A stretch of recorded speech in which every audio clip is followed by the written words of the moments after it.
નમસ્કાર.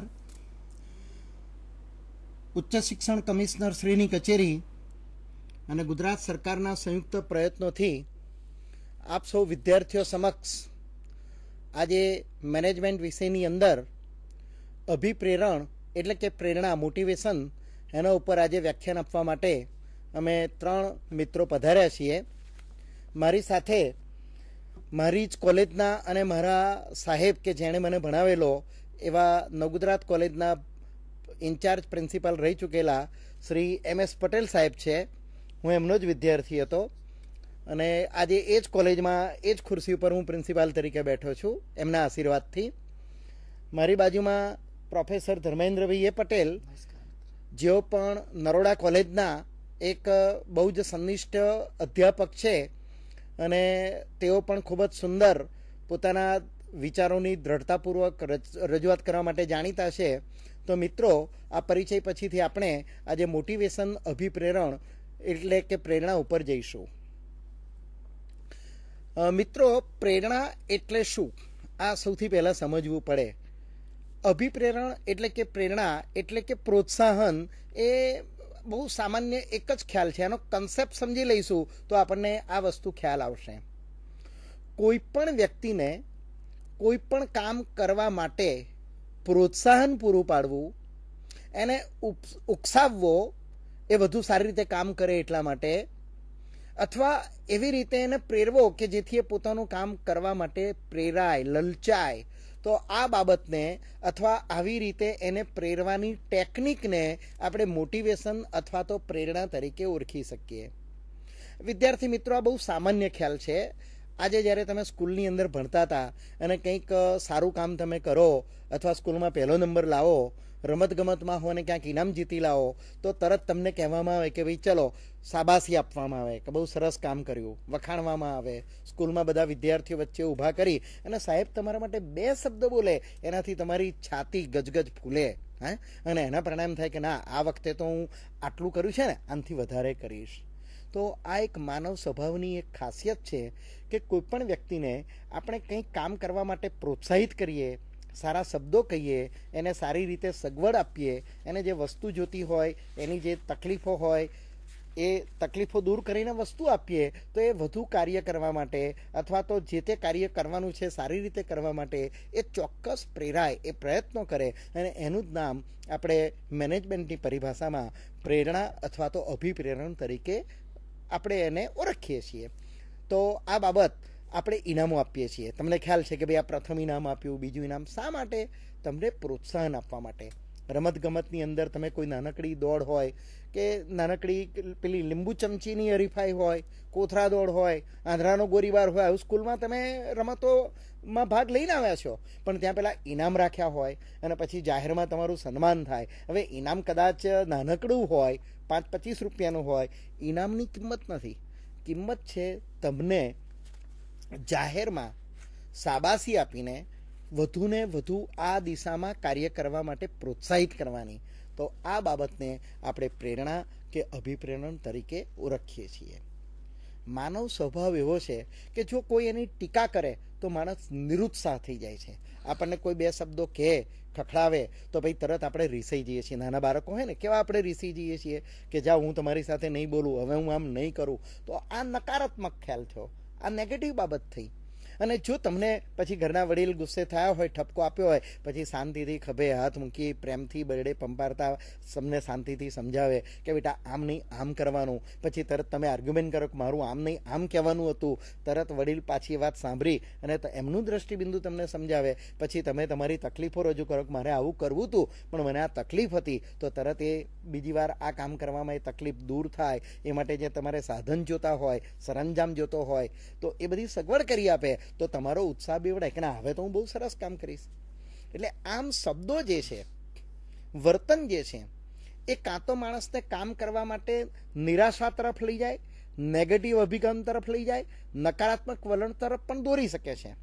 અને સામા પક્ષે એ જ વસ્તુ જો તમને પ્રેમથી સમજાવવામાં આવે, પ્રેરિત કરવામાં આવે, ઉત્સાહમાં વધારો થાય, એ રીતે પ્રોત્સાહિત કરવામાં આવે, તો તમને વધુ કામ કરવા માટે પ્રોત્સાહિત કરે છે. મિત્રો જુઓ, શબ્દોમાં બહુ જ તાકાત છે, બહુ મોટી તાકાત છે. શબ્દ એ મંત્ર છે.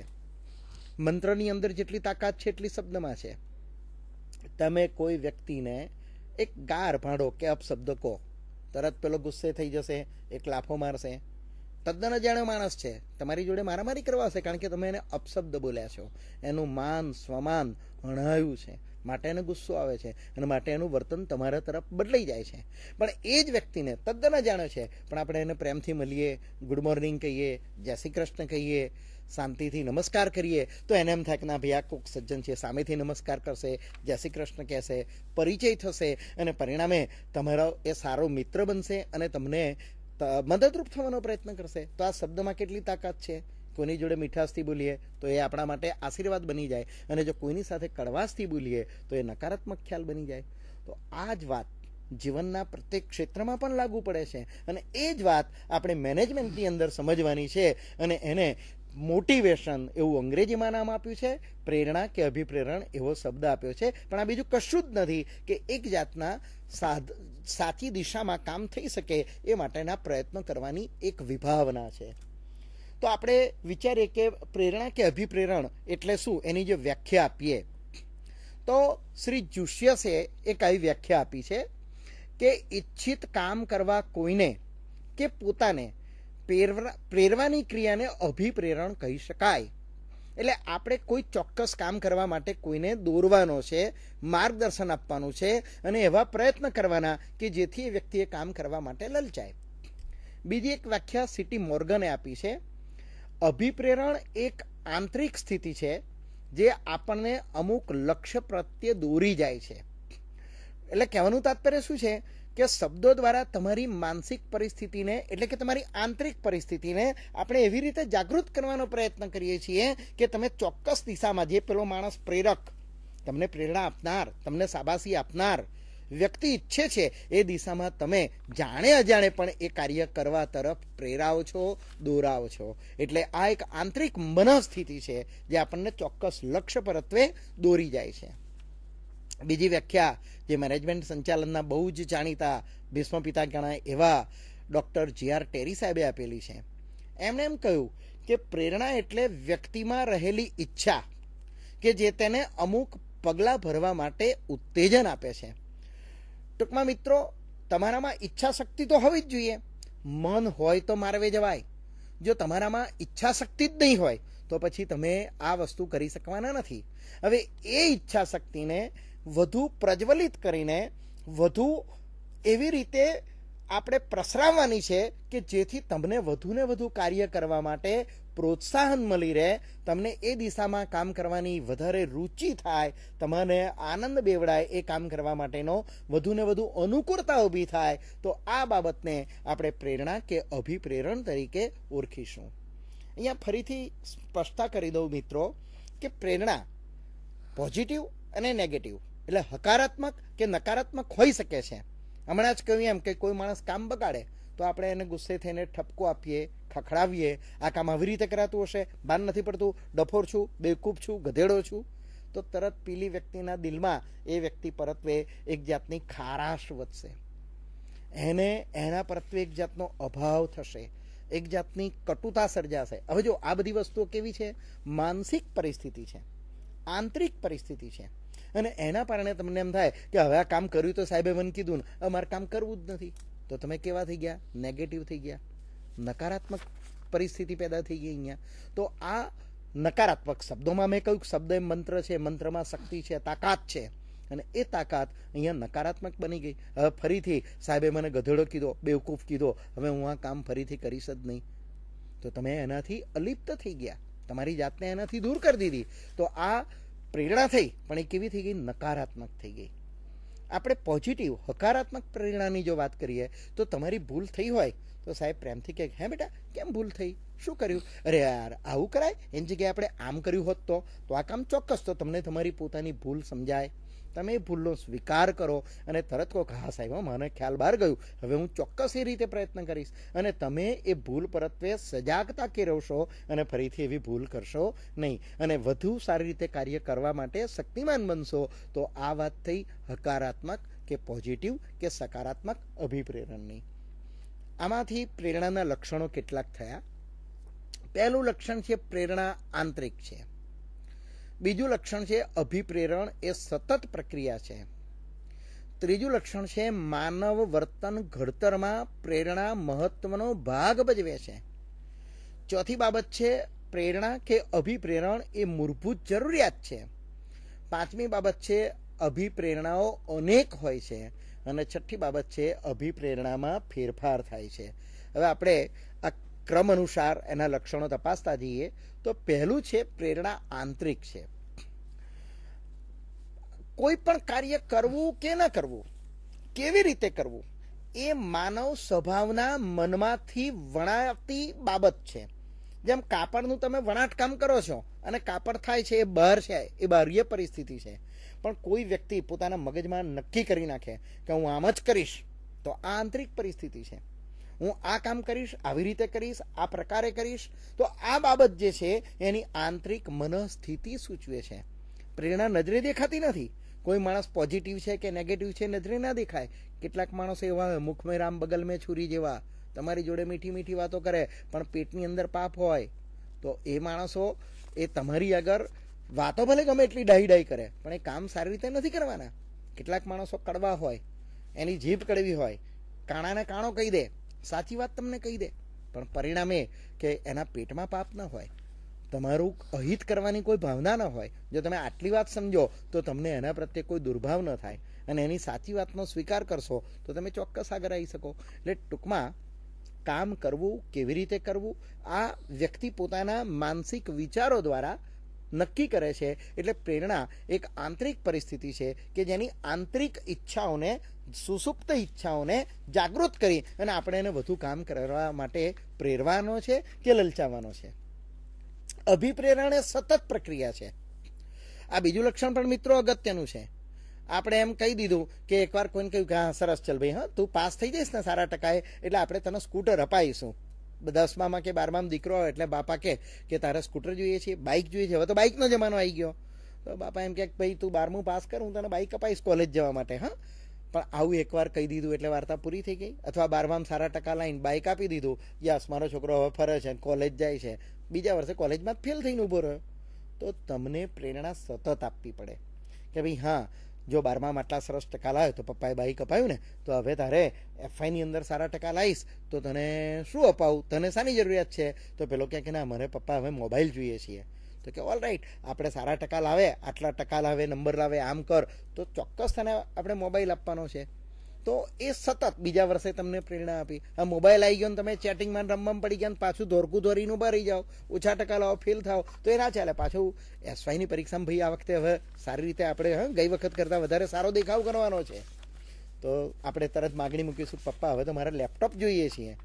તો પપ્પા કહેશે કે સારું તને લેપટોપ લઈ આવીશું, પણ તું આટલો ગઈ વખતે તારા ફર્સ્ટ ક્લાસ આવ્યો હતો ને, આ વખતે ડિસ્ટિંક્શન આવવું જોઈએ. અથવા ગઈ વખતે ડિસ્ટિંક્શન આવ્યું હોય ને તો એમ કે આ વખતે તારો રેન્કર આવવો જોઈએ, ટોપ રેન્કમાં તારું નામ આવવું જોઈએ, આટલા વધારે ટકા જોઈએ. એટલે એમ કરીને માતા પિતા આપણને શું કરે છે? વધુ ને વધુ કામ કરવા માટે જાણે અજાણે લલચાવે છે, પ્રેરે છે. અને આપણે ઉત્સાહથી જો મેં આટલું કામ કર્યું તો મને બાઇક મળ્યું, આટલું કામ કર્યું તો મને મોબાઈલ મળ્યો, હવે આટલું કામ કર્યું તો મને લેપટોપ મળશે. તો આમ તમને વધુ ને વધુ કામ કરવા માટે રસ લેતા કરે છે. અને આ સતત કરવું પડે ભાઈ. હા, માટે સતત પ્રક્રિયા છે. એકવાર કહી દીધું, ના લાભ આપી દીધો, પછી એ માણસ તો કેવો છે કે બીજી વાર લાભ મળી ગયો એટલે પછી અલિપ્ત થઈ જાય કે બસ મારા મોબાઈલ જોતો જ મળી ગયું, લેપટોપ જોતું જ મળી ગયું, હવે કાંઈ વાંધો નહીં. તો એ ના ચાલે. એટલે પ્રેરકે સતત આ માટે પ્રેરણા આપવાની પ્રક્રિયા પણ કરવી જોઈએ. ત્રીજી બાબત આપણે એમ કીધી કે માનવ વર્તન ઘડતરમાં પ્રેરણા મહત્વનો ભાગ ભજવે છે. મિત્રો આ વાત તો બહુ સ્પષ્ટ છે કે માનવીનું વર્તન કેવું થશે એ મેં તમને કહ્યું કે તમે એને પોઝિટિવ પ્રેરણા આપો છો કે નેગેટિવ આપો છો. તમે એની સાથે કડકાઈથી વાત કરશો તો નેગેટિવ બાબત એ બની જશે, અને એ જ વાત પ્રેમથી સમજાવશો તો એ પોઝિટિવ બનશે. એટલે માનવીનું ઘડતર, એના વર્તનના ઘડતરમાં અભિપ્રેરણ ખૂબ જ અગત્યનો ભાગ ભજવે છે, એમ ચોક્કસ કહી શકાય. હવે અભિપ્રેરણ એ મૂળ જરૂરિયાત છે, મૂળભૂત જરૂરિયાત છે. આ પણ અગત્યની બાબત છે. એટલા માટે કે એક જ વ્યક્તિની એક જ જરૂરિયાત હોય ને સંતોષાઈ જાય તો પછી વાર્તા પૂરી થઈ ગઈ. ફરીથી તમે એને વધુ કામ કરવા માટે પ્રેરિત ન શકો. તમારે મોબાઈલ જોતો તો મોબાઈલ આપી દીધો, પતી ગયો, અમારે ભણવું જ નથી, મોબાઈલ તો મળી ગયો. તો આ વસ્તુ ના ચાલે. તમારે તમારી જે જરૂરિયાતો છે એક કરતાં અનેક છે. જેમ કે આપણને ભૂખ લાગવી, પાણીની તરસ લાગવી, કપડાની જરૂરિયાત હોય, સારા કપડાની જરૂરિયાત હોય, વાહનની જરૂરિયાત હોય, સારા વાહનની જરૂરિયાત હોય, સાયકલમાંથી સ્કૂટર, સ્કૂટરમાંથી બાઇક, બાઇકમાંથી ગાડી કે કાર, અને સાદી કારમાં મારુતિ ફ્રન્ટી હવે ના ચાલે, ઇમ્પોર્ટેડ ગાડી. તો આમ માણસનું મન સતત અભિક્ષિપ્ત રહેતું હોય છે. માણસમાં રહેલી લાલસા, જીજીવિષા એને આ વધુ ને વધુ કાર્ય કરવા માટે પ્રેરે છે. એક જ વાર પેટ ભરાઈ ગયું ને જમી લીધું તો પછી બીજી વાર જો ભૂખ જ ના લાગવાની હોત તો દુનિયામાં કોઈ માણસ કશું કામ કરતો હોત ખરો? પણ મિત્રો, ભગવાન પણ હોશિયાર છે. એણે તમને પેટ આપીને પ્રેરણા આપી કે જો ભાઈ તારે જમવા જોશે, સમય થશે એટલે, અને એ માટે તારે મહેનત કરવી પડશે, એ માટે તારે કમાવવું પડશે. તો આ વાત આપણે આની અંદરથી સમજવાની છે કે પ્રેરણા એકવાર આપી દીધી એટલે પતી ગયું એવું નથી માનવાનું.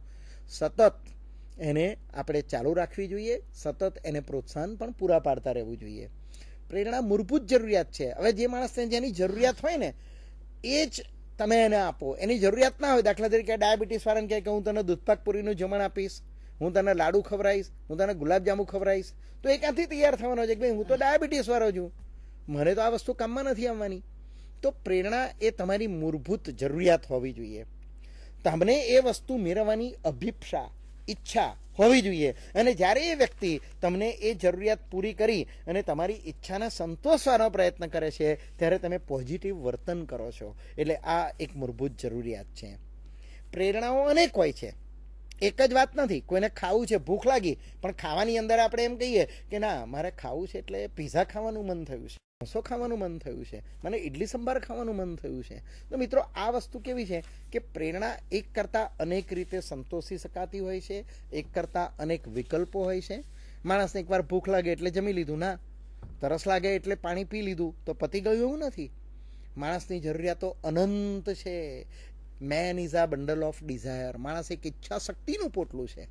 એને વખતો વખત જરૂરિયાતના જુદા જુદા પ્રસંગે જુદા જુદા પ્રકારની ઈચ્છાઓ થાય છે અને પરિપૂર્ણ થાય તો એ દિશામાં સતત પ્રયત્ન કરે છે. એટલે ઈચ્છાઓ મૂળમાં રહેલી છે. પ્રેરણામાં, કાર્ય કરવામાં, વર્તનની અંદર, આ બધાની અંદર શું છે? ઈચ્છા રહેલી છે, જરૂરિયાત રહેલી છે. જરૂરિયાત છે માટે માણસ ઈચ્છા કરે છે. તમને ભૂખ લાગે છે માટે તમને ખાવાની ઈચ્છા થાય છે.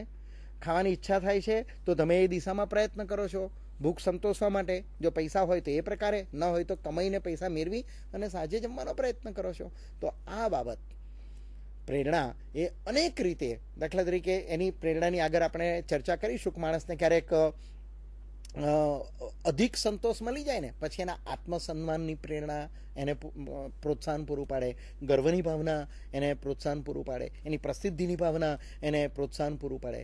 પ્રાથમિક જરૂરિયાતો રોટી, કપડાં, મકાન, રહેવા માટે ઘર હોય, ખાવા માટે રોટલો હોય, હા, કપડાં પહેરવા માટે હોય, તો પછી માણસો બસ આટલું મેળવ્યું એટલે પતી ગયું. શા માટે સાયકલવાળો સ્કૂટર મેળવવા, સ્કૂટરવાળો ગાડી મેળવવા, ગાડીવાળો એનાથી વધારે ઇમ્પોર્ટેડ ગાડી મેળવવા માટે દોડાદોડી કરે છે?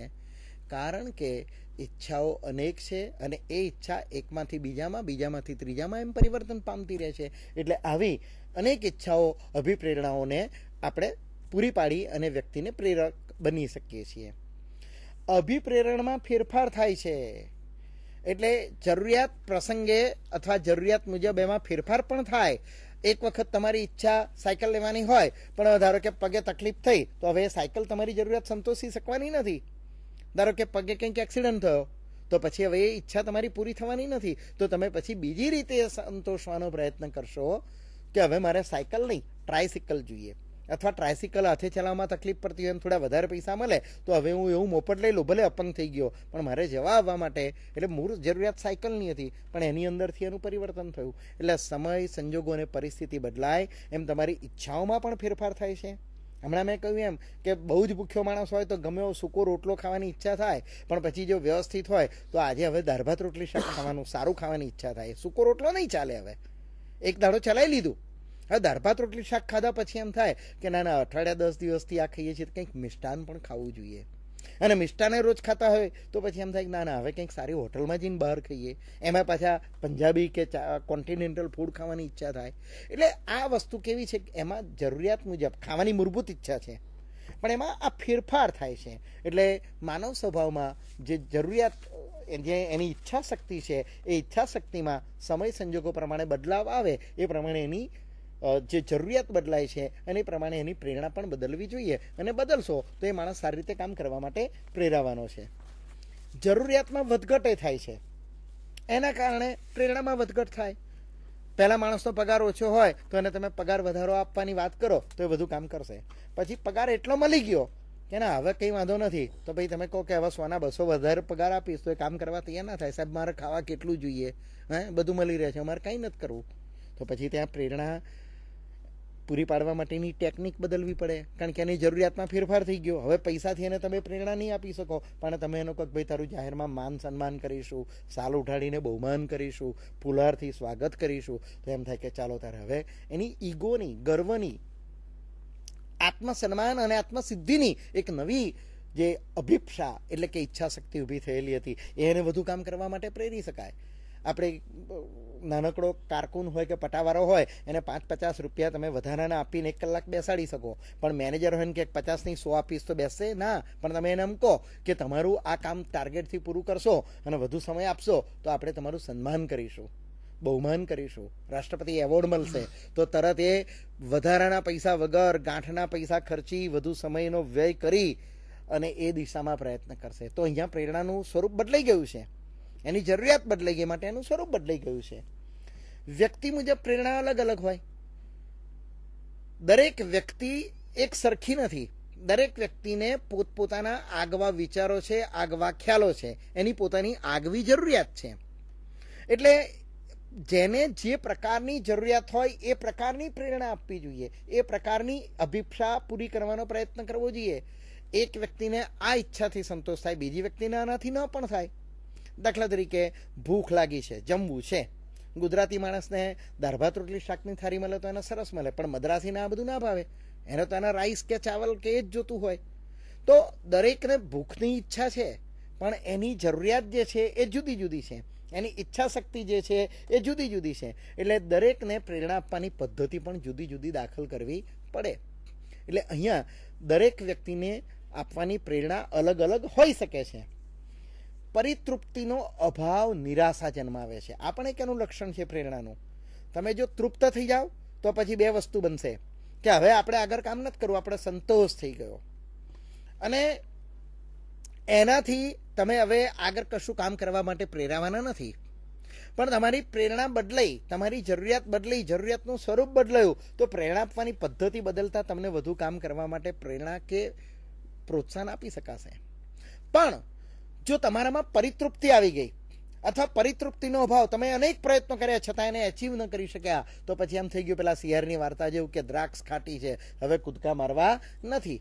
તો આ પરિસ્થિતિના સંદર્ભે જો આપણે વિચારણા કરીએ તો ત્યાં એ પરિસ્થિતિ જે છે, પરિતૃપ્તિનો અભાવ છે, એ માણસમાં નિરાશા પેદા કરશે અને નેગેટિવ થઈ જશે.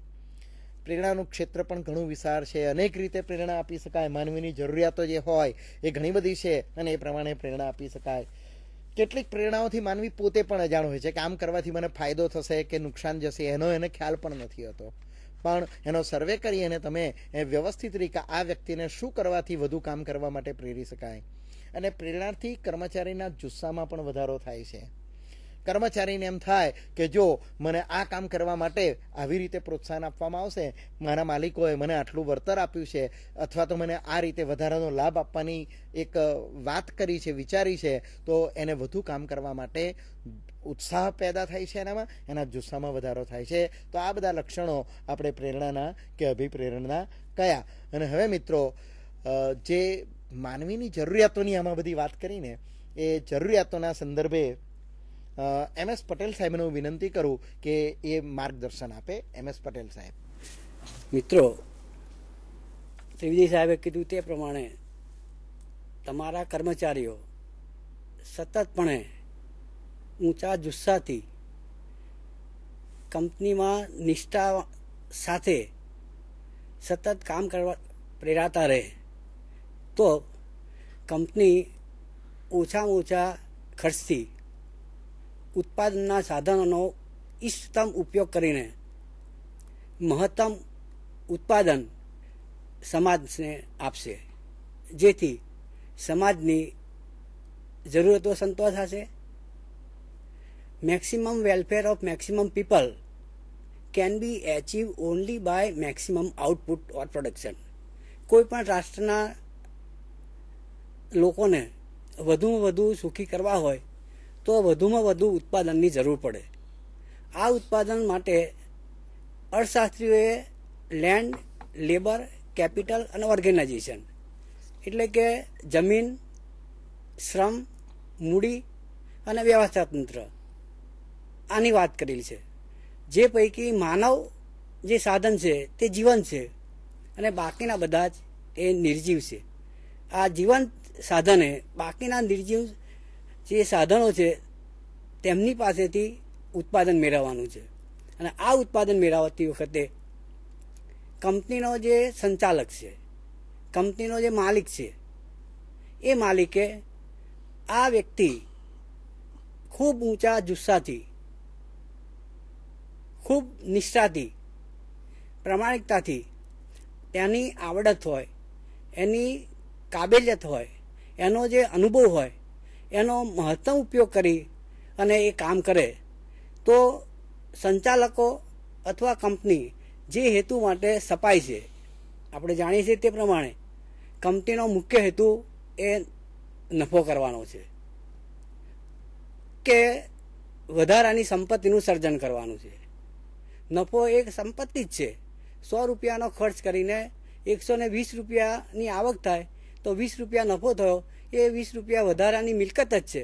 અને આ મિલકતનું જે સર્જન છે એ સર્જન એ કર્મચારી દ્વારા થાય છે. સતતપણે કર્મચારીઓ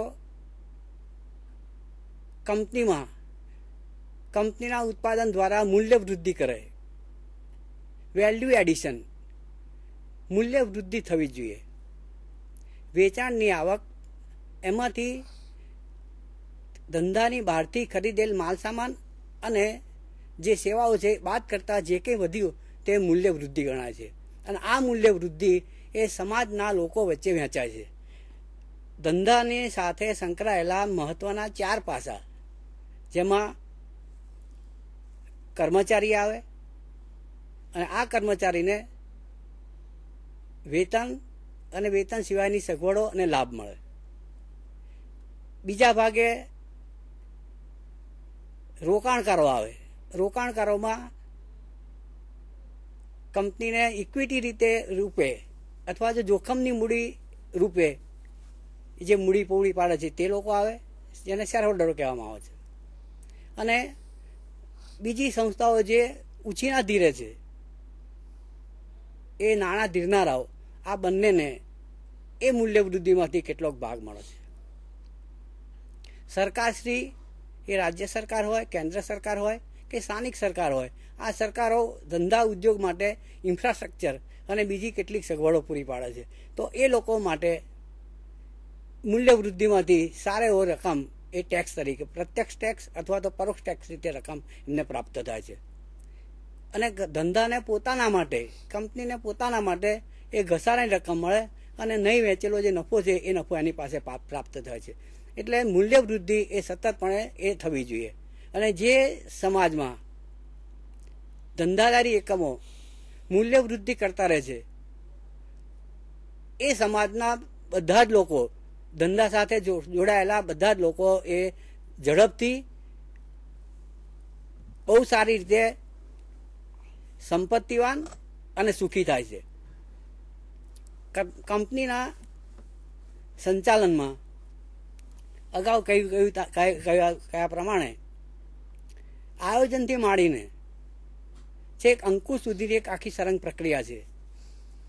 જે પ્રક્રિયામાં કર્મચારી જ્યાં કામ કરે છે ત્યાં કર્મચારીને સતતપણે માર્ગદર્શન આપવું પડે છે, એને માહિતી આપવી પડે છે, એને અભિપ્રેરિત કરવો પડે છે. એ વધુ સારું કામ કરે, બહુ સારી રીતે કામ કરી શકે તેટલા માટે એને હંમેશા શાબાશી આપતા રહેવું પડે છે, એને ખભો તાબડતા રહેવું પડે છે, એને સારા શબ્દોથી એને પ્રેરિત કરવો પડે છે. અને એ પ્રેરિત કરવામાં આવે તો એનામાં જે શક્તિ છે એ શક્તિનો પૂરેપૂરો ઉપયોગ કરી અને કંપનીને એ વધારે ફાયદાકારક રીતે, નફાકારક રીતે એ પોતાનો ફાળો આપશે.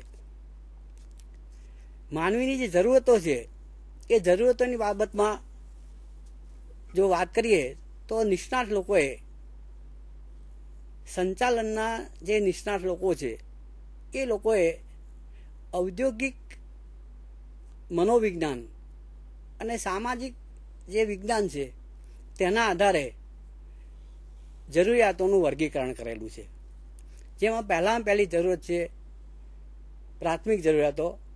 આ પ્રાથમિક જરૂરિયાતો એટલે માણસ જે જરૂરિયાતો સંતોષે તો જ એ જીવી શકે, જેમાં હવા, પાણી, ખોરાક, રહેઠાણ, સામાન્ય મનોરંજન વગેરે બાબતોનો સમાવેશ થાય. ત્રિવેદી સાહેબે કીધું તે પ્રમાણે ભૂખ્યા પેટે કંઈ થાય નહીં. ધર્મગુરુઓ પણ કહે છે કે ભૂખ્યા પેટે ભજન થાય નહીં. તો ભૂખ્યા પેટે ભજન ન થતું હોય તો ભૂખ્યા પેટે ધંધો અથવા ધંધામાં કામ કેવી રીતે થાય? એટલે પહેલાં પહેલું એની જરૂરત એ ખોરાકની છે. અને ખોરાક એવી જરૂરત છે કે જે જરૂરત એ તમને કામ કરવા માટે પ્રેરે છે. કામદારને અથવા કર્મચારીને આ એક પહેલી જરૂરત છે, જેમાં ખોરાક, રહેઠાણ, કપડાં, સારી આબોહવા સતતપણે કામ કરવા માટે પ્રેરે છે. કર્મચારીની વાત કરીએ ત્યારે આખો જો ઇતિહાસ જોઈએ તો પહેલા ઔદ્યોગિક ક્રાંતિ પહેલા બોન્ડેડ વર્કર, જેને આપણે ગુલામો કહીએ, એટલે ગુલામોની જરૂરતો એ પોતે નક્કી ના કરે, એનો માલિક નક્કી કરે. ઔદ્યોગિક ક્રાંતિ પછી એ ગુલામ મજૂર બન્યો. એને મજૂર કહેવાય. ઉત્પાદનના સાધનમાં જે કામ કરે તે મજૂર. જેમ જેમ સંચાલનની ફિલોસોફીનો વિકાસ થતો ગયો તેમ તેમ એ પછી કામદાર બન્યો. કામદારમાંથી કર્મચારી બન્યો અને છેલ્લા વિકાસ મુજબ એને હવે માનવ સંસાધન કહે છે, હ્યુમન રિસોર્સિસ. આટલા સુધી કર્મચારીને લાવવામાં આવ્યો છે. આ કર્મચારીઓને પોતાની જરૂરિયાતો, જે પ્રાથમિક જરૂરિયાતોમાં ખોરાકની, તંદુરસ્ત ભર્યું જીવન એ પોતે જીવી શકે, પૂરતી કેલેરી વાળો ખોરાક લઈ શકે, એના માટે તેના પર આધારિત જેના કુટુંબના સભ્યો છે એને પણ એ આવો ખોરાક આપી શકે, એટલા માટેની કમાણી એ કરવા માટે પ્રેરાય છે. પૌષ્ટિક ખોરાક ખાય એ જ એના બાળકો પણ એ જ ખોરાક ખાય, એની પત્ની પણ એ ખોરાક ખાય, અને એના માટે એણે કેટલા રૂપિયા કમાવા જોઈએ, રોજના કેટલા કલાક કામ કરવું જોઈએ, તે તેને આ જરૂરત કામ કરવા માટે પ્રેરે છે. ખોરાકની જરૂરત વારંવાર એ ઊભી થતી હોય છે. સતત ભૂખ લાગવાની પ્રક્રિયા ચાલતી જ હોય છે, અને આ પ્રક્રિયાની આ જરૂરતને સતત રીતે સંતોષવી પડે છે. માટે વ્યક્તિ ઈચ્છે કે ના ઈચ્છે તો પણ એણે કામ કરવું જ પડે છે. આ કામ કરે ત્યારે એક મશીનના ભાગ તરીકે કામ ન કરે, પણ એ અંદરથી, ઉત્સાહથી, લગનથી એ કામ કરે એ જરૂરી છે. ખોરાક પછી રહેઠાણ આવે, શેલ્ટર. કર્મચારી એ સારા રહેઠાણની અપેક્ષા રાખે જ. નાના મકાનમાંથી મોટા મકાનમાં, સારા અને સગવડવાળા મકાનમાં એ રહેઠાણની અપેક્ષા રાખે. એની સાથે રહેતું આનું આખું કુટુંબ પણ એ સારા રહેઠાણમાં રહે એવી એની ઈચ્છા હોય અને આ ઈચ્છાને પણ સંતોષવા માટે એને કામ કરવું પડશે.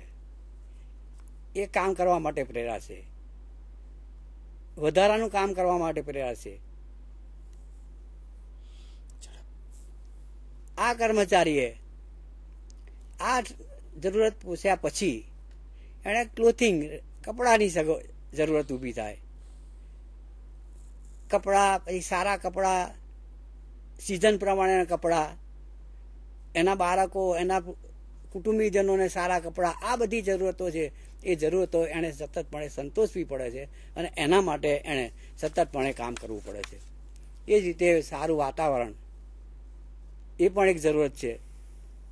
મન અને શરીર એ તંદુરસ્ત રહે. માનસિક તંદુરસ્તી અને શારીરિક તંદુરસ્તી માટે આનંદ પ્રમોદના પણ જરૂરત ઊભી થતી હોય છે અને આ જરૂરતો માટે પણ એ ખર્ચ કરવો પડતો હોય છે. ખર્ચા માટે પણ એને આવક ઊભી કરવી પડે છે અને આ બાબત પણ તેને કામ કરવા માટે પ્રેરે છે. હવે સામાજિક જે આ જરૂરતો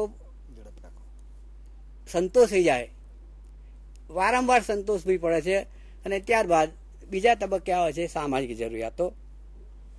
સામાજિક જરૂરિયાતોમાં બે વસ્તુ અગત્યની છે. એની એ નોકરી છે, એ નોકરીની સલામતી અને સિક્યોરિટી. કર્મચારી જ્યારે નોકરીએ જાય છે ત્યારે એને આવકની સલામતી જોઈએ, નિવૃત્તિ એ આવવાની હોય ત્યારે પણ એને આવકની સલામતી જોઈએ. એ નિશ્ચિત મુદત પછી જ્યારે નિવૃત્ત થાય અને એની પછીની જિંદગીમાં કદાચ એનું મૃત્યુ આવી જાય તો એના પછીની જે એની કુટુંબની જે જવાબદારી છે એ જવાબદારીમાં પણ તેને આવકની જરૂર પડે. એટલે આવકની સલામતી એની પત્નીને પણ જરૂર પડે. તો એના માટે પણ એ સતતપણે એ કામ કરતો હોય છે અને એ પોતે આવકની સલામતી સાથે એની જરૂરત સંતોષવા માટે એ પોતે હંમેશા પ્રેરિત રહે છે કે મારી આવક સારી રહે, મારી આવકની સલામતી રહે, મારી નોકરીની સલામતી રહે અને આ સલામતી હશે તો પોતે એ નિવૃત્તિનું સારું જીવન જીવી શકશે અને એની ગેરહાજરીમાં એના જે કુટુંબીજનો છે એ પણ એ સારી રીતે જીવી શકશે. આ જરૂરતને સંતોષવા માટે એ પણ એ કામ કરવા પ્રેરિત થાય છે. નોકરીની સાથે એને સિક્યોરિટીની જરૂર પડે, સેફટીની જરૂર પડે છે. કામ કરતો હોય ત્યારે કેટલાક જોખમો છે, અકસ્માતો છે, કુદરતી આફતો છે, સામાજિક આફતો છે. આ જગ્યા અને એ કામ કરતો હોય ત્યાં પણ કેટલીક અકસ્માતોની શક્યતાઓ છે. આ બધા પરિબળો કામ કરવા માટે પ્રેરતા હોય છે અને કર્મચારી હંમેશા આ પોતાની નોકરીની સલામતી અને સેફટી માટે એ પ્રેરાતો હોય છે કે મારી સલામતી રહે, મારા કુટુંબની સલામતી રહે અને હું ન હોય ત્યારે પણ મારા કુટુંબીજનો સલામત રહે. તેના માટે એ પોતે સતત કામ કરે અને તેની આવકમાં એ વધારો થાય એવી એ ઈચ્છા રાખતો હોય છે. એટલે મનોભાઈ સાહેબે જે વાત કરી કે માણસની જે જરૂરિયાતો છે એમાં સામાજિક જરૂરિયાતો, એના બાળકોના લગ્ન પ્રસંગની છે, બાળકોના શિક્ષણની છે, આમ ઘણી બધી જરૂરિયાતો એને વધુને વધુ કામ કરવા માટે પ્રેરે છે. અને ત્યારબાદ એના ગર્વની પણ જરૂરિયાત, અમુક સમાજમાં એનું સ્થાન આવી ગયું, એનો મોભો આવી ગયો એટલે એની ઈગો, એની જરૂરિયાત પણ ઊભી થાય છે અને એ પ્રકારે એણે કામ કરવું પડે. હવે આ જે જુદી જુદી જરૂરિયાતો છે એનું એક વર્ગીકરણ કરી અને બે વિદ્વાનોએ અભિપ્રેરણ કઈ રીતે આપી શકાય એ દિશાની અંદર પ્રયત્ન કરેલા છે અને એમની થિયરી એમના નામથી ઓળખાય છે. એક છે માસ્લોવની થિયરી અને બીજી છે હર્ઝબર્ગની થિયરી. તો હવે માસ્લોવના માટે ચર્ચા કરવા માટે હું ધર્મેન્દ્રભાઈને આમંત્રણ આપું છું કે જરૂરિયાતની અગ્રતા ક્રમના સિદ્ધાંતના આધારે માસ્લોએ જે ફાળવણી કરેલી છે, અબ્રાહમ માસ્લોએ, એના વિશે આપણે થોડીક ચર્ચા ધર્મેન્દ્રભાઈ પાસેથી સાંભળીશું. નમસ્કાર વિદ્યાર્થી મિત્રો. ત્રિવેદી સાહેબે અને પટેલ સાહેબે માનવી વિશે અને માનવ તત્વ વિશે સુંદર મજાની વાતો કરી અને એના પરથી એક વાત મિત્રો બહુ સ્પષ્ટ થઈ ગઈ કે માનવી અને યંત્રમાં બેઝિક જો કોઈ ફરક હોય તો યંત્રો એ જડ છે અને એને જેટલો પ્રોગ્રામ ફિક્સ કરવામાં આવે, એની જેટલી કેપેસિટી હોય એ પ્રમાણે એ હંમેશા કામ કર્યા કરે. પણ માનવી એના કરતાં જુદા પ્રકારનું સાધન છે. માનવીને પોતાને મિત્રો લાગણી હોય છે. માનવી એ લાગણીનો ખજાનો છે. એને પોતાની પસંદ હોય છે, એને પોતાની નાપસંદ હોય છે, અને માનવીની જરૂરિયાત અમર્યાદિત છે. બીજા શબ્દોમાં કહીએ તો માનવીને પોતાનું મનોવિજ્ઞાન છે. એટલે મિત્રો સંચાલનનો ખ્યાલ જ્યારે 18મી સદીના અંતમાં અને 19મી સદીની શરૂઆતમાં પહેલીવાર શાસ્ત્ર તરીકે સંચાલનનો વિકાસ થયો, ત્યારે સંચાલકોને પહેલાં એવું લાગ્યું કે સંચાલન એટલે વૈજ્ઞાનિક પદ્ધતિથી યંત્રોનો ઉપયોગ કરીને મોટા પ્રમાણમાં ઉત્પાદન કરવું. ઔદ્યોગિક ક્રાંતિને પરિણામે જ્યારે એ વાત શક્ય બની, ત્યારે 19મી સદીના મધ્યગાળામાં સંચાલકો સમક્ષ એક નવા જ પ્રકારની સમસ્યા સામે આવી, અને એમના ધ્યાનમાં વાત આવી કે માત્ર ઉત્પાદન કરવાથી કામ ચાલતું નથી. કારણ કે મશીન, ઉત્પાદન વગેરે માટેની જે વ્યવસ્થા કરે છે, વ્યવસ્થા તંત્ર, એ તો માનવીઓ દ્વારા આખું વ્યવસ્થા તંત્ર ચાલે છે, અને માનવીઓની પણ કેટલીક સમસ્યા હોય છે. અને બંને સાહેબોએ વાત કરી એ પ્રમાણે કે માનવી તો સહાનુભૂતિનો ખજાનો છે, એને પોતાની પસંદ હોય છે, નાપસંદ હોય છે, મનોવિજ્ઞાન હોય છે. તો મિત્રો 19મી સદીના મધ્ય ભાગથી સંચાલકો એ સંચાલનમાં માનવ તત્વનું મહત્વ સમજતા થયા, અને ત્યારથી માનવીની જરૂરિયાત વિશે વિચારતા થયા. માનવીની જરૂરિયાતના સંદર્ભમાં સંચાલન ક્ષેત્રે માનવીને અભિપ્રેરણ કેવી રીતે આપી શકાય, પ્રોત્સાહન કેવી રીતે આપી શકાય, એના સંદર્ભમાં સંચાલકોને ઉપયોગી એવા 2 મહત્વના સિદ્ધાંતો એ જાણીતા છે. પહેલા આપણે વાત કરીશું માસ્લોનો જરૂરિયાત અગ્રતા ક્રમનો સિદ્ધાંત. મિત્રો, અબ્રાહમ માસ્લો નામના એક મનોવૈજ્ઞાનિકે 1943માં પ્રથમવાર માનવીની જરૂરિયાત વિશે એક રિસર્ચ કર્યું, એક સંશોધન કર્યું, અને એ સંશોધનના એણે જે તારણો રજૂ કર્યા, એ તારણો એ માનવીની જરૂરિયાતના અગ્રતા ક્રમના સિદ્ધાંત તરીકે જાણીતા બન્યા. એ પહેલાં માનવીની જરૂરિયાત વિશે કોઈએ ખાસ વિચારેલું નહીં સંચાલનના સંદર્ભમાં. તો માસ્લોએ એવું કહ્યું કે ભાઈ માનવીની જરૂરિયાત એને ચોક્કસ ક્રમ હોય છે. માનવીની જરૂરિયાત એ ચોક્કસ ક્રમમાં જ ઉદ્ભવે છે, અને જીવંત પર્યંત એક પછી એક ક્રમશઃ એમ 5 ક્રમમાં માનવીની જરૂરિયાત ઉદ્ભવે. એટલે માસ્લોએ માનવીની જરૂરિયાતના 5 ક્રમો એ શોધી કાઢ્યા. સૌથી પહેલા ક્રમમાં માસ્લોએ કહ્યું કે પ્રાથમિક જરૂરિયાત કે શારીરિક જરૂરિયાત, જે સ્વાભાવિક છે મિત્રો કે માનવ તરીકે જીવવા માટે શ્રીમંત હોય કે ગરીબ હોય, રોટી કપડા ઓર મકાન, આ બેઝિક નીડ્સ એ દરેક અનુભવે. માસ્લોએ એવું કહ્યું કે કોઈ પણ માણસ સૌથી પહેલા એ આ મૂળભૂત કે શારીરિક જરૂરિયાતો અનુભવશે. જ્યાં સુધી એની એ જરૂરિયાત પૂરી નહીં થાય, રોટી કપડા ઓર મકાન એટલે કે માનવ તત્વ તરીકે જીવવા માટેની આ બેઝિક જરૂરિયાત પૂરી નહીં થાય, ત્યાં સુધી માનવી બીજી જરૂરિયાત વિશે વિચારતો નથી. એટલે પહેલા ક્રમે કોઈ પણ એવરેજ માનવી એ આ શારીરિક જરૂરિયાત કે પ્રાથમિક જરૂરિયાત અનુભવે.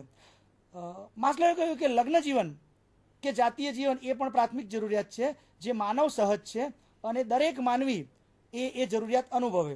તો રોટી કપડા ઓર મકાન અને અંગત જીવન કે જાતીય જીવન એને માસ્લોએ મૂળભૂત કે પ્રાથમિક જરૂરિયાત ગણાવી, અને એ દરેક માણસને સૌથી પહેલા ઉદ્ભવે. જે માનવીઓની આ પહેલી જરૂરિયાત પૂરી થાય છે, એ માનવી તરત જ મિત્રો બીજી જરૂરિયાત વિશે વિચારતો થાય છે. અને માસ્લોએ બીજા ક્રમની જરૂરિયાતને ક્રમ આપ્યો સલામતીની જરૂરિયાત. સલામતીનું વર્ગીકરણ માસ્લોએ 2 રીતે કર્યું. એક તો શારીરિક સલામતી અને બીજી આર્થિક સલામતી. શારીરિક સલામતીમાં માનવી એવું વિચારતો થાય છે કે ભાઈ કામ તો કરવાનું જ છે મૂળભૂત જરૂરિયાત પૂરી કરવા માટે, પણ કામ એવું હોવું જોઈએ કે જે શારીરિક રીતે આરોગ્યને નુકસાનકારક ના હોવું જોઈએ. એટલે જ્યાં સુધી એને મૂળભૂત જરૂરિયાત પૂરી નહોતી થતી ત્યાં સુધી એને સલામતીના વિચારો નહોતા આવતા. પણ જેવી એની મૂળભૂત જરૂરિયાત પૂરી થઈ, તરત જ વિચાર કરતો થયો કે મારે કામ તો કરવું જ છે, પણ આ કામ એવું કરવું છે કે જે મારા આરોગ્યને નુકસાન ના કરે, મારા લાંબા આયુષ્યને અસર ના કરે, જ્યાં આગળ પ્રદૂષણ ના હોય, જ્યાં કામનું જોખમ ના હોય. તો શારીરિક સલામતીના સંદર્ભમાં બીજા ક્રમે માનવી વિચારે છે. અને બીજા પ્રકારની મિત્રો આર્થિક સલામતી. આર્થિક સલામતી એટલે એને બચતોના વિચાર આવવા લાગે છે. મૂળભૂત જરૂરિયાતો તો પૂરી થાય જ છે, પણ બીજા ક્રમે માનવી વિચારે છે કે ભાઈ આજનું તો બરાબર છે, પણ આવતીકાલે મારો પરિવાર, મારા બાળકો મોટા થશે, એના માટે ભણતરની જરૂરિયાત પડશે, આવતીકાલે હું નિવૃત્ત થઈશ, નિવૃત્તિ પછી મારે કામ નહીં કરતો હોઉં ત્યારે નાણાંની જરૂરિયાત ઊભી થશે. તો બીજા ક્રમે માનવી આર્થિક સલામતીના સંદર્ભમાં મિત્રો બચત કરવાનું વિચારે છે, બચતોના રસ્તા વિચારે છે, અને વધુ કામ કરવા પ્રેરાય છે કે જેથી કરીને મૂળભૂત જરૂરિયાત પૂરી થતા ઉપરાંત થોડું વધારે કમાય તો આર્થિક રીતે બચત થાય, જે ભવિષ્યમાં કામ લાગે. તો માસ્લોના મત પ્રમાણે મિત્રો બીજા ક્રમે દરેક માનવી એ આ સલામતીની જરૂરિયાત અનુભવે છે. મિત્રો, મૂળભૂત જરૂરિયાતો પણ માનવીની પૂરી થઈ ગઈ. સલામતીની જરૂરિયાત, કામ સારું છે, જોખમ નથી, શારીરિક સલામતી છે, સારા એવા પ્રમાણમાં બચત થાય છે, તરત જ માનવીને એવું લાગવા લાગે છે કે હજુ પણ ખૂટે છે. માસ્લો મિત્રો એને જરૂરિયાતનો ત્રીજો ક્રમ ગણાવે છે, જે છે પ્રેમ, સામાજિક જરૂરિયાત. મિત્રો, માણસ એ સામાજિક પ્રાણી છે. એને પોતાનું પરિવાર છે, એને પોતાના સગા સંબંધીઓ છે, આત્મજનો છે. એટલે માત્ર શારીરિક જરૂરિયાત પૂરી થાય, બચતો થાય એટલા માત્રથી એને સંતોષ થતો નથી. એ વિચારે છે કે ભાઈ મારા પરિવારમાં, મારા સ્નેહીજનોમાં પણ મારો રિસ્પેક્ટ હોવો જોઈએ. હું કામ પરથી ઘરે જઉં તો મારી પત્ની, મારા બાળકો મને મિસ કરતા હોવા જોઈએ. મારી ગેરહાજરીની મારું પરિવાર નોંધ લેતું હોવું જોઈએ. અને આ બધું હોય તો જ એને સારું લાગે. એટલે તરત જ મિત્રો, જ્યાં સુધી રોટી, કપડા ઓર મકાન કે બચતો નથી ત્યાં સુધી એને આ વિચારો નથી આવતા. પણ જેવી બીજા ક્રમની જરૂરિયાત પૂરી થાય કે તરત જ એ સામાજિક જરૂરિયાત વિશે, પારિવારિક જરૂરિયાત વિશે, લાગણીની જરૂરિયાત વિશે વિચારવા લાગે છે. અને એ સંતોષવા માટે એ કુટુંબીજનોનો પ્રેમ મેળવવા માટેની કોશિશ કરે છે, કુટુંબીજનોમાં લોકપ્રિય બનવા માટેની કોશિશ કરે છે, આત્મજનો કે સ્વજનો કે નજીકના કુટુંબીજનોમાં આત્મીયતા વધે એના માટેના એ પ્રયત્નો વધારે છે. મિત્રો, આ પ્રયત્નો એ એની પ્રેમ કે સામાજિક જરૂરિયાત એ પૂરી કરે છે. મિત્રો, માસ્લોએ કહ્યું કે જેની પ્રેમની જરૂરિયાત પણ પૂરી થઈ ગઈ, મૂળભૂત જરૂરિયાતો સંતોષાઈ, બચતો પણ સારી એવી થાય છે, સલામતીની જરૂરિયાત પણ સંતોષાઈ, પરિવારમાં, સ્નેહીજનોમાં સારું એવું રિસ્પેક્ટ છે, સારું આત્મીય સ્થાન પ્રાપ્ત કરેલું છે, છતાંય માણસને લાગે છે કે કંઈક ખૂટે છે. અને માસ્લો કહે છે કે ચોથા ક્રમની જરૂરિયાત. માનવી વિચારે છે કે આ બધું તો ઠીક, પણ મારી કંઈક પ્રતિષ્ઠા હોવી જોઈએ. 5-25 માણસોમાં મારો મોભો હોવો જોઈએ, માણસો મને ઓળખતા હોવા જોઈએ. અને પ્રતિષ્ઠાની જરૂરિયાત માટેના એ પ્રયત્નો વધારે છે. અને એટલા માટે એની કોશિશ એવી હોય છે કે એવું કંઈક કરી બતાવું કે મને પ્રમોશન મળે અને મારી અંડરમાં કર્મચારીઓની ટીમ કામ કરે, એટલે કે હું નેતાગીરીની પ્રવૃત્તિ કરું, સામાજિક કોઈ એવી સંસ્થા સાથે જોડાવું કે જેનો હું ચેરમેન બનું કે પ્રમુખ બનું, કે જેમાં 5-25 માણસો મને ઓળખે અને મારી પ્રતિષ્ઠા સમાજમાં જે મારા આત્મજનો નથી, જે મારા કુટુંબીજનો નથી, એવા લોકો પણ મને ઓળખે. અને એના પ્રયત્નો મિત્રો પ્રતિષ્ઠા માટેના ચાલુ થઈ જાય છે. અને એના એટલા માટે એ પ્રમોશન, ઊંચા હોદ્દાની કોશિશ કરે છે, ક્યાંક કોઈક જગ્યાએ ચૂંટણી લડે છે, કોઈક જગ્યાએ સામાજિક ભૂમિકા અદા કરે, ટૂંકમાં જાહેર જીવનમાં, જેથી કે એની પ્રતિષ્ઠા વધે. પ્રતિષ્ઠા પણ સારી એવી મળી જાય માનવીને, 5-25 જણા ઓળખે છે, એનું નામ છે, એની ક્રેડિટ છે, ત્યાર પછી માનવી 5મા ક્રમની જરૂરિયાત ઉદ્ભવે છે, અને છે આત્મસંતોષની જરૂરિયાત. મિત્રો, એસ્ટીમ નીડ બધું ઠીક, શારીરિક જરૂરિયાત સંતોષાઈ, સલામતીની જરૂરિયાત સંતોષાઈ, પ્રેમ, સામાજિક જરૂરિયાત સંતોષાઈ, નજીકના ગ્રુપમાં, પોતાના એરિયામાં પ્રતિષ્ઠા છે, પોતાની કંપનીમાં પ્રતિષ્ઠા છે, પણ છતાં એને એવું લાગે છે કે એવું કંઈક કરી બતાવું કે જે અગાઉ કોઈએ ના કર્યું હોય. આપણે જોઈએ છીએ કે સારા પ્રતિષ્ઠિત ખેલાડીઓ એ નવા ને નવા રેકોર્ડ સિદ્ધ કરવાની કે પ્રાપ્ત કરવાની કોશિશ કરે છે. સચિન તેંડુલકરના નામે અઢળક રેકોર્ડ નોંધાય છે, છતાં પણ એની કોશિશ એવી હોય છે કે વધુ ને વધુ રેકોર્ડ એના નામે નોંધાય કે જે દુનિયામાં કોઈના નામે ના નોંધાયો હોય. તો મિત્રો, આ એનો જે પ્રયત્ન છે એ એની આત્મસંતોષની જરૂરિયાત સંતોષ. આપણને વિચાર આવે, અનિલ અંબાણી ને મુકેશ અંબાણી અરબોપતિ, મિલિયોનર, કરોડોપતિ છે, 10 પેઢી સુધી એમને ખૂટે નહીં એટલા રૂપિયા છે, અને છતાંય જોખમી ધંધાઓ કરે છે. સવારે વહેલા ઉઠીને એમનું શિડ્યુલ નક્કી થાય છે, રાત્રે 11 વાગે સૂવે છે, નીત નવા જોખમો ઉપાડે છે. શા માટે? મિત્રો, એ લોકો એવું કંઈક કરી બતાવવા માંગે છે, ઉદ્યોગના જગતમાં, ઉદ્યોગ જગતમાં એમની નામના સ્થાપના કરવા માંગે છે કે દુનિયામાં કોઈએ ના કર્યું હોય. રતન ટાટાને પોતાની ટાટા મોટર નામની કંપની હતી. મિત્રો, મોટરો મોંઘી કિંમતની બનાવતા હતા, નફો કમાતા હતા, છતાંય રતન ટાટાને વિચાર આવ્યો કે મધ્યમ વર્ગ માટેની 1 લાખ રૂપિયાની કાર બનાવવું છે, કોઈએ ના બનાવી હોય. શા માટે? આત્મસિદ્ધિની જરૂરિયાત. એવું કંઈક સિદ્ધ કરી બતાવવાનું માણસ ઈચ્છે છે કે જે અગાઉ કોઈએ ના કર્યું હોય. તો મિત્રો, માસ્લોએ આ જરૂરિયાતના 5 ક્રમ વર્ણવ્યા કે ભાઈ માનવ માત્ર જીવન પર્યંત આ 5 ક્રમની જરૂરિયાત માટે કોશિશ કરે છે. માસ્લોની જરૂરિયાતનો આ જે સિદ્ધાંત છે એમાં માસ્લોએ એવું કહ્યું કે જરૂરિયાત ક્રમમાં ઉદ્ભવે છે અને એક પછી એક ઉદ્ભવે છે. મિત્રો, માસ્લોએ માત્ર જરૂરિયાતનો ખ્યાલ આપ્યો, પણ એ જરૂરિયાતનો ખ્યાલ સંચાલનમાં કેવી રીતે ઉપયોગ કરવો, સંચાલકોને એનાથી કંઈ માર્ગદર્શન મળ્યું નહીં. એટલે એની ટીકાઓ પણ થઈ. ટીકાઓમાં બહુ ડીપમાં નથી પડતા, પણ ટૂંકમાં આપણે વાત કરીએ તો ટીકાકારો એમ કહે છે કે માસ્લોએ જે વર્ગીકરણ આપ્યું છે કૃત્રિમ છે. એક બાજુ આપણે કહીએ કે માનવીની જરૂરિયાતો અમર્યાદિત છે, કે જેનો કોઈ અંત જ નથી. હવે અમર્યાદિત જરૂરિયાત. બીજી બાજુ આપણે કહીએ કે માનવીને પોતાની સાયકોલોજી છે, દરેકને પોતાની પ્રેરણા જુદા જુદા પ્રકારની હોય છે. તો આટલા વિશાળ ખ્યાલને 5 ક્રમની અંદર ઢાળી દેવો એ તો કૃત્રિમ લાગે. એ ટીકાકારો એમ કહે છે કે ભાઈ આ જરૂરિયાતનું વર્ગીકરણ એ કૃત્રિમ છે. બીજું, માસ્લોએ પોતાના સિદ્ધાંતમાં એવું કહ્યું કે જરૂરિયાત એક પછી એક ઉદ્ભવે છે. એક જરૂરિયાત પૂરી થાય પછી જ માણસ બીજી જરૂરિયાત વિશે વિચારે છે, અને બીજી પૂરી થાય પછી જ ત્રીજી જરૂરિયાત વિશે વિચારે છે. તો ઘણા બધા નિષ્ણાતો એનો પણ વિરોધ કરે છે. કે એવું જરૂરી નથી કે જે માણસની મૂળભૂત જરૂરિયાત પૂરી ના થતી હોય એ પ્રેમની જરૂરિયાત ના અનુભવે અથવા તો પ્રતિષ્ઠાના વિચારો ના આવે. માનવી તો એક સાથે ઘણી બધી જરૂરિયાત અનુભવે. કશું પૂરું ના થતું હોય તો પણ એને વિચાર તો એવા આવે કે બચત પણ થાય, પ્રતિષ્ઠા પણ મળે અને કંઈક સિદ્ધ પણ કરું. એટલે માનવીની જરૂરિયાતને ક્રમમાં જે માસ્લોએ વર્ણવી એની સામે પણ ટીકા કરવામાં આવી. અને બીજી વાત છે કે બધા માણસો આ 5 પ્રકારની જરૂરિયાત નથી અનુભવતા. ઘણા માણસો એવા હોય છે કે એક લેવલે પહોંચ્યા પછી એમ માને કે બસ હવે સંતોષ, હવે કંઈ વધારાનું કામ કરવું નથી. તો બધા માણસો કંઈ પ્રતિષ્ઠા માટે પ્રયત્ન નથી કરતા. તો ટીકાકારોએ મિત્રો માસ્લોના જરૂરિયાત ક્રમના આ સિદ્ધાંતને મર્યાદાવાળો ગણાવ્યો. ગમે તેમ પણ માસ્લોના આ સિદ્ધાંતે સંચાલકોને જરૂરિયાત વિશે વિચારતા કરી મૂક્યા. આ પહેલા કોઈએ સંચાલનમાં કર્મચારીઓને પોતાની જરૂરિયાત હોય છે, જરૂરિયાતોનો ક્રમ હોય છે, જુદા જુદા પ્રકારની જરૂરિયાત સંતોષવા માટે માનવી કેવા પ્રયત્નો કરે એ વિશે અગાઉ કોઈએ ખ્યાલ આપ્યો નહોતો. એટલે સંચાલનમાં અભિપ્રેરણના સિદ્ધાંત તરીકે આ પણ માસ્લોનો સિદ્ધાંત ભલે મર્યાદાવાળો હોય પણ એટલો જ લોકપ્રિય અને જરૂરિયાતના સંદર્ભમાં સંચાલકોને વિચારતા કરી મૂક્યા એવો ઉત્તમ પ્રકારના સિદ્ધાંત તરીકે જાણીતો બન્યો. મિત્રો, માસ્લોનો જરૂરિયાત અગ્રતા ક્રમનો સિદ્ધાંત આવ્યા પછી સંચાલકો સામે એક સમસ્યા હતી કે ભાઈ જરૂરિયાત તો ખરી પણ જરૂરિયાતો સંતોષ પર કેવી અસર કરે છે એનું માર્ગદર્શન માસ્લોના સિદ્ધાંતમાં કંઈ મળ્યું નહીં. તો ત્યારબાદ એક સંશોધન થયું જે હર્ઝબર્ગ નામના નિષ્ણાતે કર્યું મિત્રો. અને હર્ઝબર્ગે માનવીની જરૂરિયાતનો સંતોષ પર કેવી અસર થાય એ શોધવા માટે અમેરિકાની અંદર જુદા જુદા પ્રકારના 11 ઉદ્યોગો સિલેક્ટ કર્યા અને સિલેક્ટેડ ઉદ્યોગોના લગભગ 200 જેટલા ઇજનેરો અને હિસાબનીશો એને જુદા જુદા પ્રશ્નો પૂછ્યા અને પ્રશ્નોના તારણ પરથી એ હર્ઝબર્ગે જે સિદ્ધાંત તારવ્યો એ સિદ્ધાંત હર્ઝબર્ગના દ્વિપરિબળના સિદ્ધાંત તરીકે જાણીતો થયો. હર્ઝબર્ગે મૂળભૂત જે પ્રશ્નો પૂછેલા આ કર્મચારીઓને, જુદા જુદા પ્રકારના 11 ઉદ્યોગોના લગભગ 200 જેટલા કર્મચારીઓને, અને હર્ઝબર્ગે કાળજી રાખેલી કે જ્યારે પ્રશ્ન પૂછતો હોય ત્યારે એ કર્મચારીને ખ્યાલ ના આવે કે આ સંશોધન કરવા માટે પ્રશ્ન પૂછી રહ્યો છે, જેથી કરીને નેચરલ જવાબ મળે. તો હર્ઝબર્ગે એ લોકોને એક સવાલ કર્યો કે ભાઈ તમે જે કામ કરો છો વર્તમાનમાં કે ભૂતકાળમાં એમાં ક્યારેય તમને બહુ જ સારું લાગ્યું હોય એવું બન્યું છે? એવું બન્યું છે તો કયા પરિબળોને કારણે, શેના કારણે તમને ખૂબ સારું લાગ્યું હતું? ક્યારેક તમને એવું લાગ્યું હશે કે બહુ ખરાબ લાગ્યું હશે, નહીં ગમ્યું હોય, તમને ઇન્સલ્ટિંગ લાગ્યું હશે, તો એવું કયા પરિબળોને કારણે? તો ક્યારેક સારું લાગે, ક્યારેક ખરાબ લાગે.